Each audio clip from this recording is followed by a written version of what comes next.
Okay, so we're going to demonstrate how this DWC bucket with the sight tube works when you adapt the drip ring on top. So you have basically two systems in one. And I'm just going to go through the basics real quick. This is a dirty bucket, hasn't been cleaned, so that's why we're using it for the demonstration. The material that was in here has been taken out so we can do a step-by-step and you can see what we're working with. So first, before we start filling up the bucket with water to show you how it works, I want to show you what's inside the bucket. This is the air stone I use. It's like a Coke cannon size, maybe a little bit smaller, and it puts out a lot of small bubbles.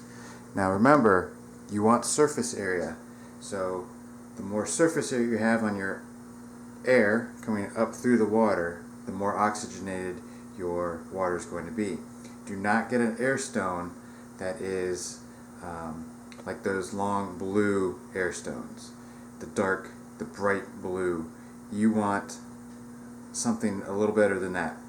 Those blue air stones are made of a different material than this one right here.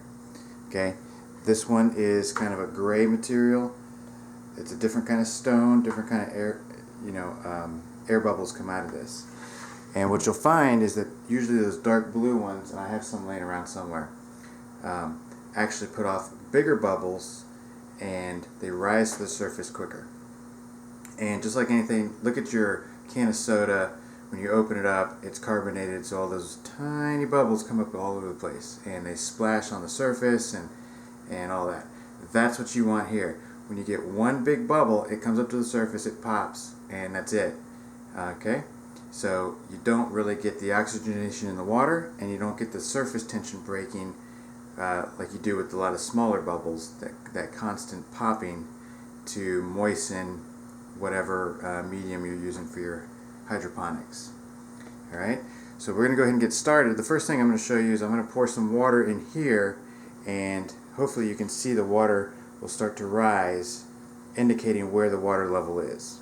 Alright, so we're going to go ahead and do that now. Alright, I hope there's enough light for you to see the water coming up through here as I pour it in. It'll take a while, but this is my 1 gallon mark right here. So I'm going to pour some water in, and we'll see if we can see anything filling up here. I apologize, the tube is so dark. I've got enough. If I put too much light on here, it reflects and you won't be able to see in the tube, so it needs to be a little bit dark. Alright, so I apologize, I hope you can see it. Here we go.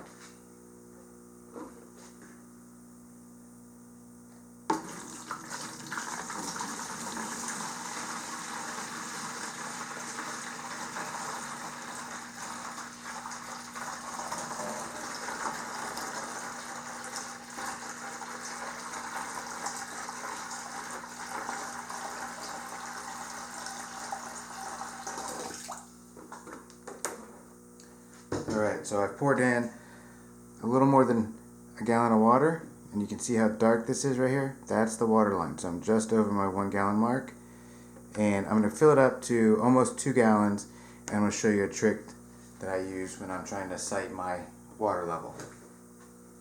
So here we go. Watch that water line increase as I pour water in.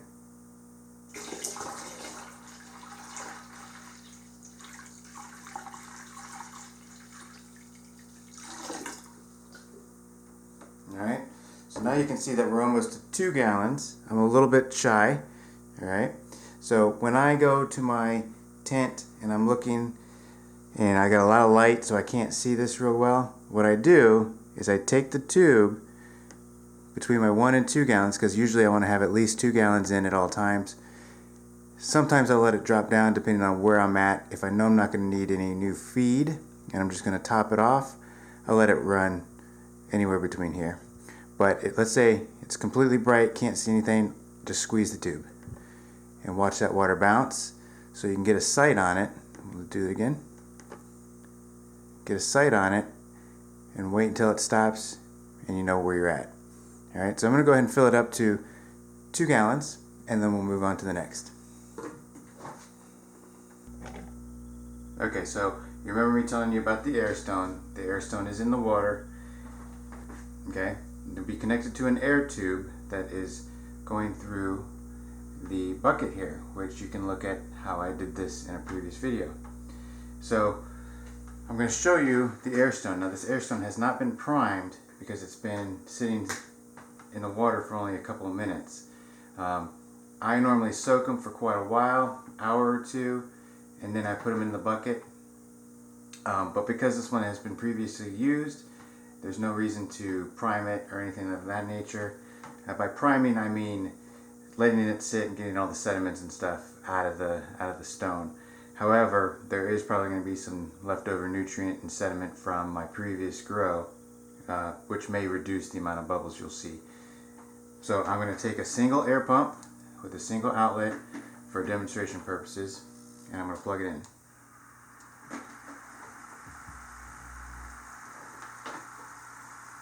So you can see all the tiny bubbles, and you may be able to hear it. Now, this is probably reduced by a quarter to half because it is a dirty air stone, but if I put my hand in here, I can feel the moisture actually going up all the way to my wrist. So it's definitely coming up. I can feel it right here, just about an inch below the top of the bucket. And that's with just a little over 2.5 gallons of water in here. So that gives it about an 8-inch jump from the water surface to the top of the bucket. Now, this air stone is really quiet.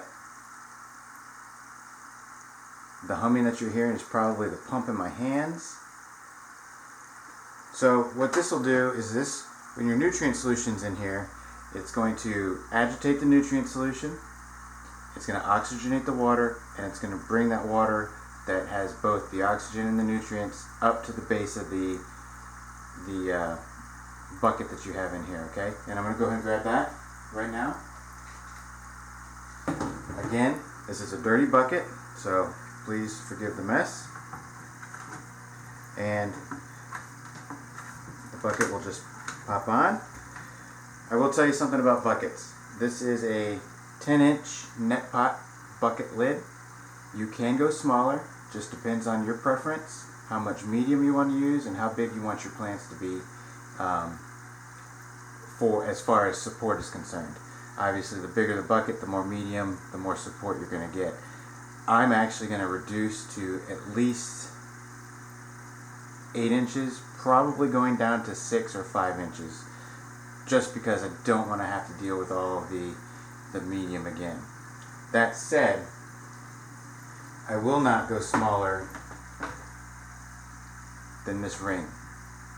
And this ring I could probably cut and modify, but this is perfect for my 10-inch bucket. Okay? As it is stock from the manufacturer. Now this ring, so is the dripping portion, and we're going to get to that in just a minute. Okay, so here we are, and we have the drip ring, which is the top feeding portion of this bucket design. And I'm going to go ahead and do the quick insert here. I've got a zip tie that I use on the side here to hold it in place, and I also have in the bottom of the net pot a cutout, which again you can see in the how-to video, but I'm going to go ahead and pop this in place. Okay, get my lid secure here. Now when I put seedlings in with this setup and I'm running the ring plus the air stone, I'll have a 2-outlet air pump. In this video I'm only using a 1-outlet air pump, and I'm going to alternate just for demonstration purposes. So with a 2-outlet air pump, you're going to have air going to the air stone 24/7, and you're going to have the drip up here from the drip ring 24/7. If you choose to only feed in certain intervals, you will need to do 2 things. You'll need to buy an extra air pump that's single outlet, because you'll need 2 single outlet air pumps, one for your air stone, which runs 24/7, no questions, 24/7. And you can put one on the drip ring that is attached to a timer. So you'll need the single outlet air pumps and a timer, and you'll have to associate whatever times you need to that timer, get it set up, and you're on your own at that point. I don't use a timer. It's another point of failure, so I keep it simple. 24/7, 24/7. Now, use your imagination, pretend like the air stone is still bubbling, okay? And now I'm going to show you the drip ring operation on its own. So here you have a nozzle or a nipple for your airline. Your airline is going to click on here, nice and secure, and obviously the other end of the air hose is going to go into your air pump. And when I put this in, what you'll see is water slowly percolating out of this drip ring, okay? And I usually try and put, obviously, the plant dead center of this ring, or manipulate the ring enough to get most of the medium saturated. Now, running this 24/7 means you have to have good airflow, good circulation in your air to help dry it up in that constant cycle, okay? So I'm going to go ahead and plug this in and explain what's happening.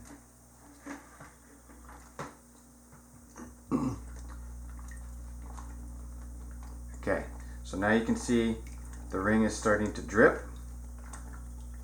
and again, this is demonstration purposes only, but you'll fine tune this, okay, by twisting the ring to prevent splash out, okay? Or you could put up some kind of barrier right here that will help prevent any kind of splashing onto the walls or your lights or whatever. You could also use any kind of rheostat to adjust how much airflow is coming through here, or even just pinching the air line somehow using one of those air hose clamps to reduce how much air is actually coming through here. And what happens is the air comes through the air hose down that tube and pushes water up the tube, okay, by displacement, and it fills up this ring and it just percolates out through here.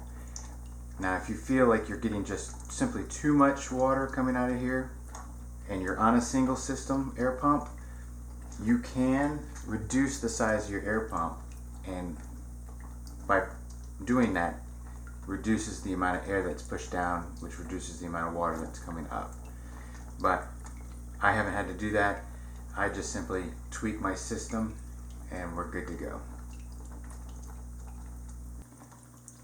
So with this system, what I found is that I can do everything from seedlings to clones in this without having to go from one drip ring system, which feeds from the top down, which is what seedlings and clones need because they don't have the root system established to get the water from the air stone in the bottom of the bucket.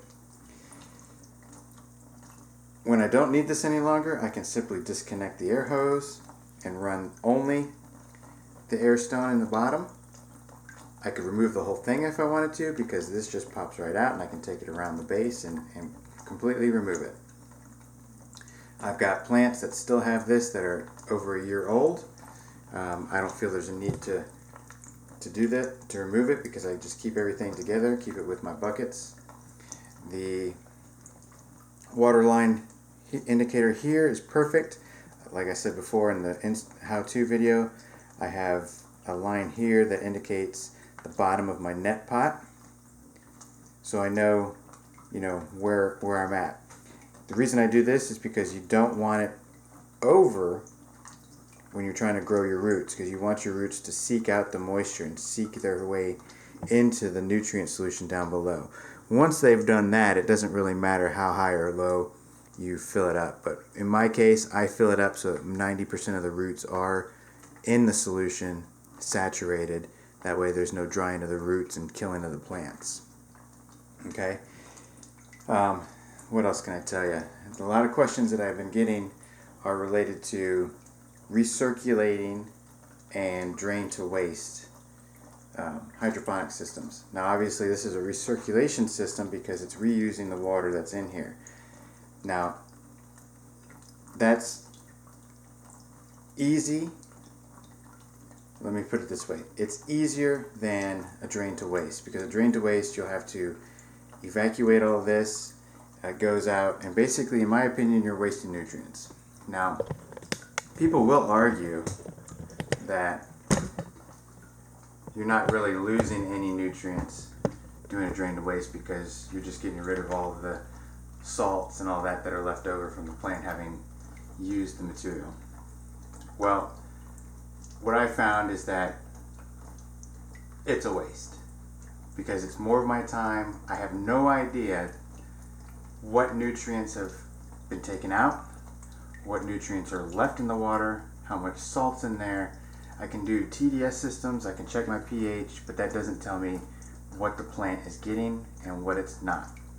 So for me, this is easier, because I'll let this sit for a week to 2 weeks, depending on the plant and depending on how much solution has gone, how much water I've lost, and then I just fill it up.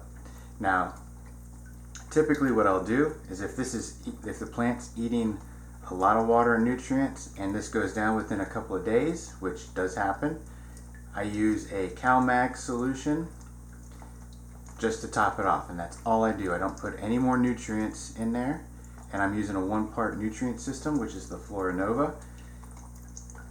I use just CalMag to top this off until my next feeding. That's all I ever need.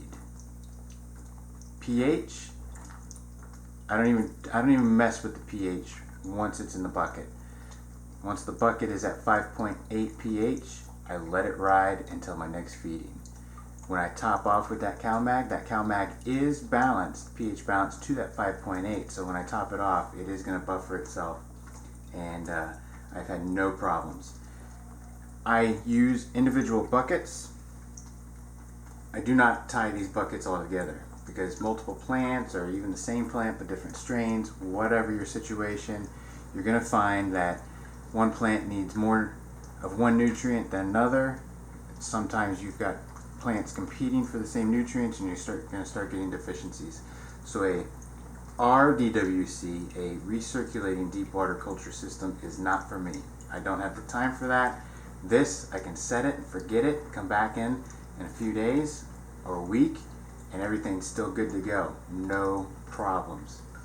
It is more work, because I'll have several of these buckets that I've got to change out at that week's time, but I make time for that. This is my hobby, so that's what I like to do. I sit there and it's like a meditation for me. If you don't have that kind of time, or if you're in some kind of hurry, you're not going to find a better system. I promise you. It's all going to take you the same amount of time. If you have all these buckets tied to one